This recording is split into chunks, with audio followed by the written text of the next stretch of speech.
Fourth state news వార్తలకి స్వాగతం. శ్రీకాకుళం జిల్లా ఆంధ్రప్రదేశ్ రాష్ట్రం కేంద్ర రాష్ట్ర ప్రభుత్వ పథకాలను సద్వినియోగం చేసుకుని రైతులు వ్యవసాయాన్ని లాభసాటిగా మార్చుకోవాలి అని శాసనసభ్యులు గొండు శంకర్ సూచించారు. నియోజకవర్గ పరిధిలోని గారా మండల కేంద్రంలో సబ్సిడీ విత్తనాల పంపిణీ కార్యక్రమాన్ని ఎమ్మెల్యే శంకర్ మంగళవారం ప్రారంభించారు. ఈ సందర్భంగా ఆయన మాట్లాడుతూ గత ప్రభుత్వం దేశానికి వెన్నెముక లాంటి రైతన్న నడ్డివిరిచిందని ఆరోపించారు.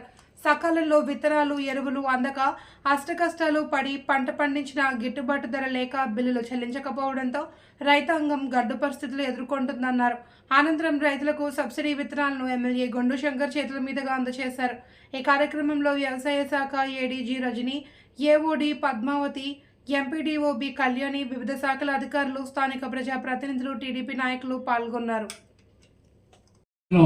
కోరుకుంటూ అలాగే మరి మండలానికి ఇచ్చేసినటువంటి శంకర్రావు గారికి మనస్ఫూర్తిగా ఆహ్వానం తెలుపుతూ ఈ నెక్స్ట్ తదుపరి కార్యం కూడా మేము మండలంలో దేన్ని కూడా మేము మాట్లాడాల్సింది.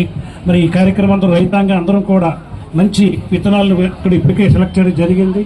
మన గవర్నమెంట్ తరఫున కొన్ని 7 రకాలు అయినటువంటి వాళ్ళే మనం ఇక్కడ సప్లై చేసినటువంటి సందర్భం ఉంది. మరి దీనికి ధీటుగా కూడా ప్రైవేటు ఉత్పత్తులు విత్తనాలు కూడా మార్కెట్లో పెద్దగా దొరుకుతున్నాయి. ఏదేమైనా మండల వ్యవసాయ అధికారులు కానీ విలేజ్ అగ్రికల్చర్ అసిస్టెంట్స్ కానీ ఈ విత్తనాల్లో తనిఖీలు చేసుకొని రైతు ఒకసారి మనం వేసిన తర్వాత ఏమైనా డ్యామేజ్ అయితే చాలా ఆ సంవత్సరం అంతా మనం దూరం